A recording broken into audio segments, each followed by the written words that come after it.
Want to build an app that actually makes money, but you don't know how to code? You're in the right place.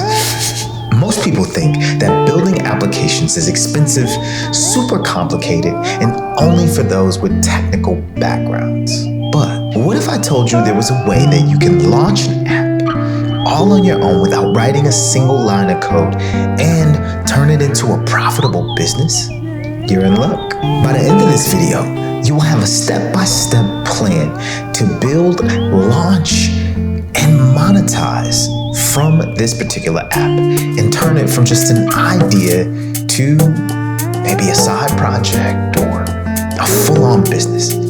I'll let you decide. Now, if that's your jam like it is mine, stay tuned for more. So you're interested in apps and you're interested in making money. Well, I'm here to help you. Who am I, you ask? I'm Anticio Duke, a product design strategist from Chicago, Illinois. I create these videos to share my experience, share my learnings, all so you can get value from it. First step you want to do is validate your idea. Now, you can do this in numerous amounts of ways, but you really want to focus on building something people will actually buy. One way is Google it. You really want to take the time to see what people are searching for, what people are interested in, and if there's similar products out there.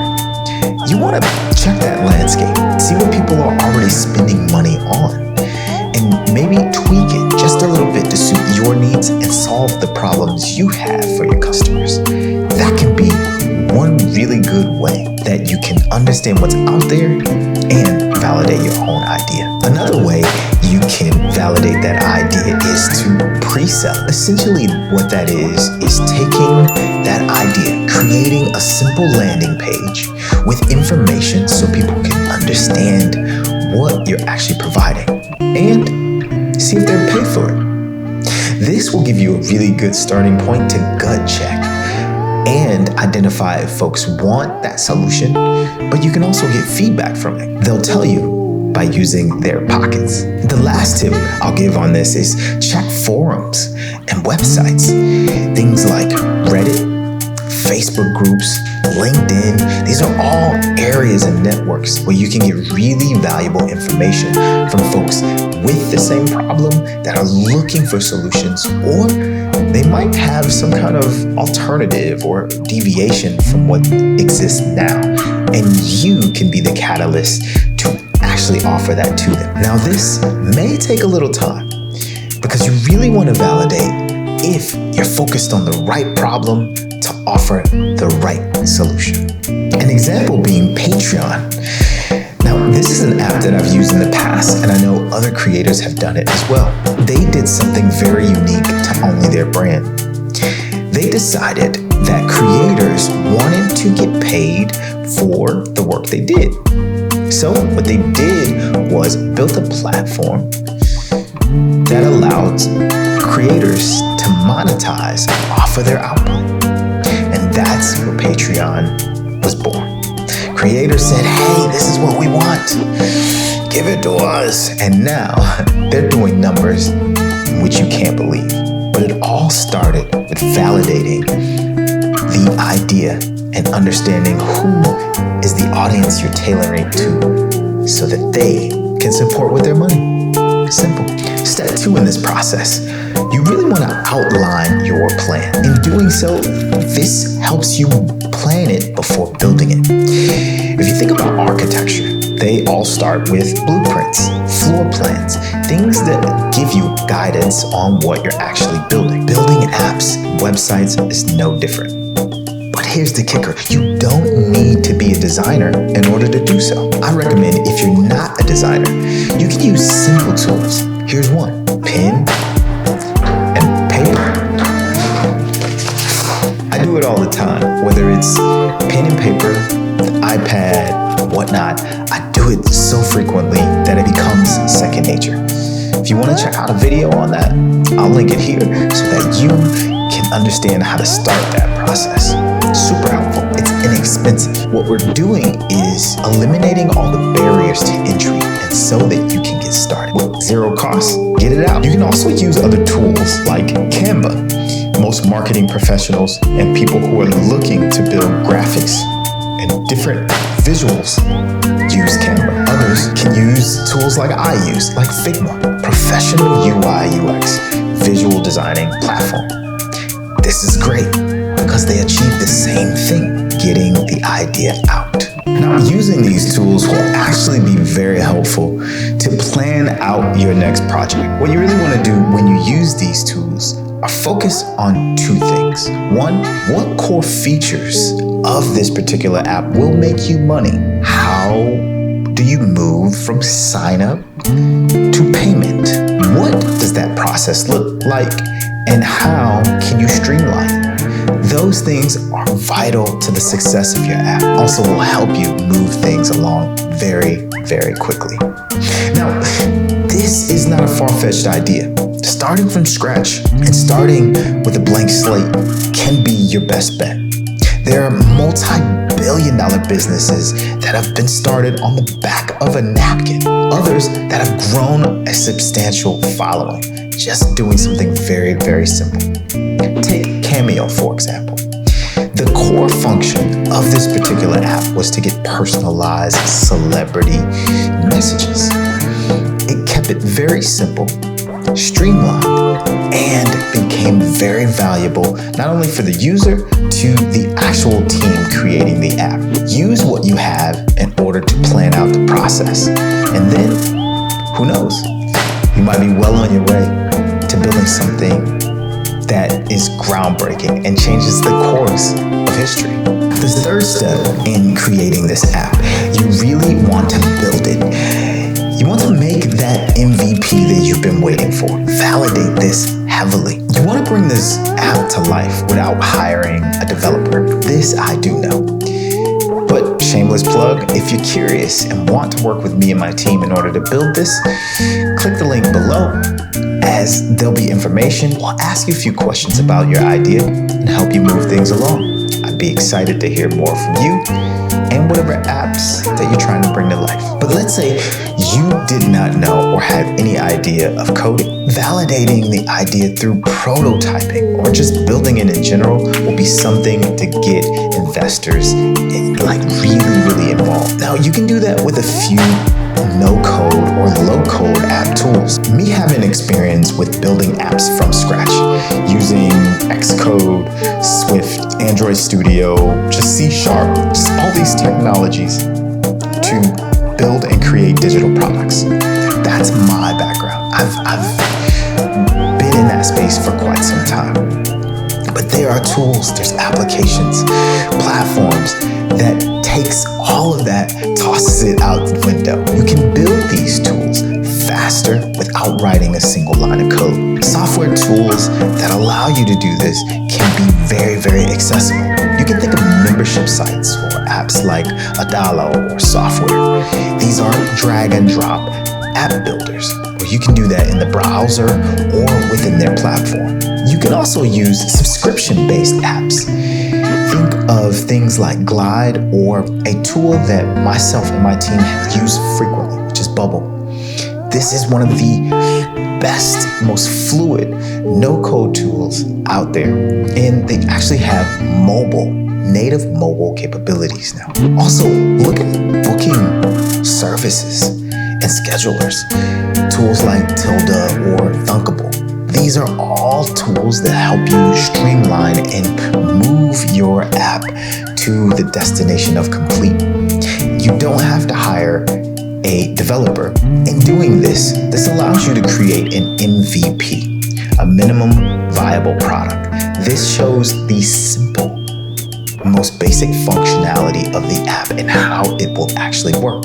This gives not only you self-confidence, but the people who are willing to invest in this app idea, those users, gives them confidence in knowing you're building something specific to them. It doesn't have to be the most advanced application. It just needs to solve the right problem. Take Nomad List.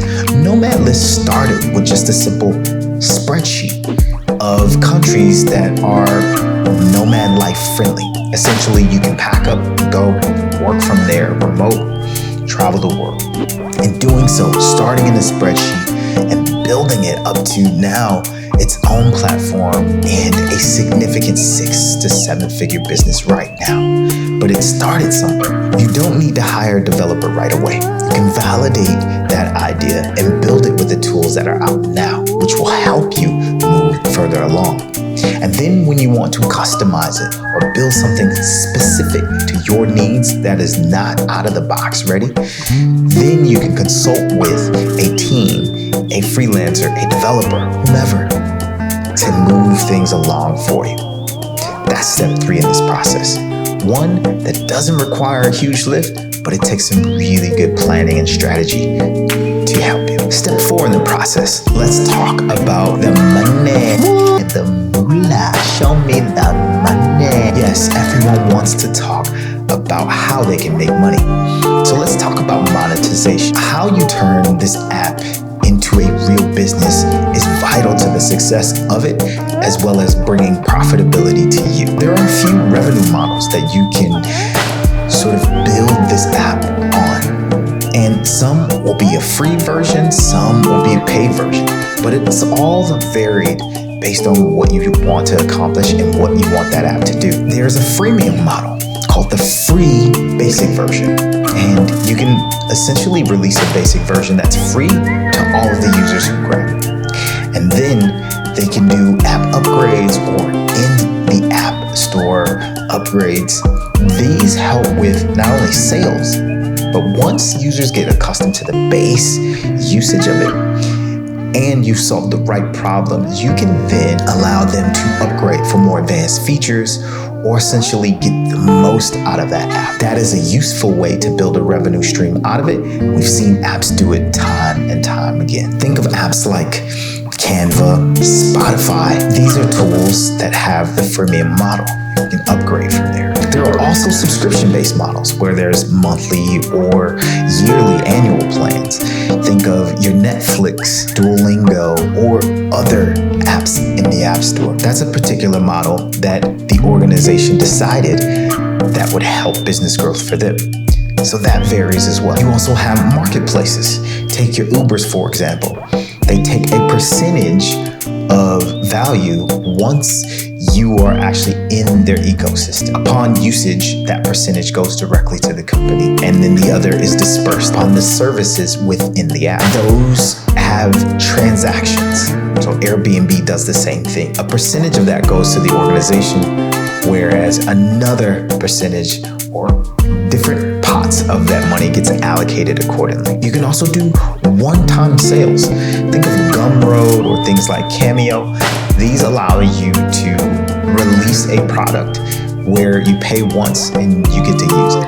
All in all, there are versions of payment that can go within the revenue stream depending on how you build it.